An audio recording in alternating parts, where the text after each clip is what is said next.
നബി സല്ലല്ലാഹു അലൈഹി വസല്ലമയുടെ ജന്മദിനവുമായി ബന്ധപ്പെട്ട് രണ്ട് ആഘോഷങ്ങളുണ്ട്. അതിലൊന്ന് സുന്നത്തായ ആഘോഷമാണ്, രണ്ടാമത്തേത് ബിദ്അത്തായ അഥവാ പുതിയതായി ഉണ്ടാക്കിയ ആഘോഷമാണ്. മഹാഭൂരിപക്ഷം മുസ്ലിങ്ങളും സുന്നത്തായ ആഘോഷത്തെ ഒഴിവാക്കുകയും ബിദ്അത്തായ ആഘോഷത്തെ സ്വീകരിക്കുകയും ചെയ്യുന്നു എന്നതാണ് ഖേദകരമായ അവസ്ഥ. ഏതാണ് സുന്നത്തായ ആഘോഷം?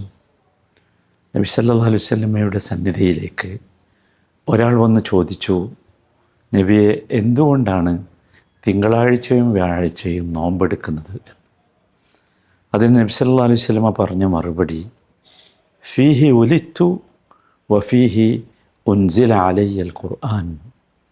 അന്നാണ് ഞാൻ ജനിച്ചത്, അന്നാണ് എനിക്ക് ഖുർആൻ അവതരിക്കപ്പെട്ടതും എന്ന്. നോക്കൂ, നബി സല്ലല്ലാഹു അലൈഹി വസല്ലമ ജനിച്ച ദിവസം ആഘോഷിക്കണം. എങ്ങനെ ആഘോഷിക്കണം?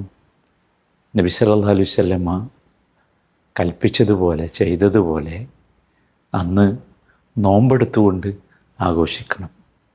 അതാണ് സുന്നത്തായ ആഘോഷം. എന്നാൽ മഹാഭൂരിപക്ഷവും നബിയോ സഹാബത്തോ താബിഈകളോ താബിഈകളോ ഇമ്മത്തുകളോ പഠിപ്പിച്ചു തരാത്ത പുതിയ തരം ആഘോഷവുമായി വന്നിട്ടുണ്ട്.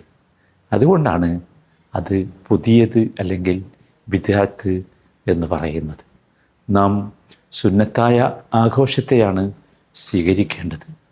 അത് സ്വീകരിക്കുവാനാണ് നാം ശ്രമിക്കേണ്ടത്. സുന്നത്തല്ലാത്ത പുതിയതായ ആഘോഷത്തിൽ നിന്ന് വിട്ടുനിൽക്കുന്നതാണ് അഭികാമ്യം. അള്ളാഹു അനുഗ്രഹിക്കട്ടെ.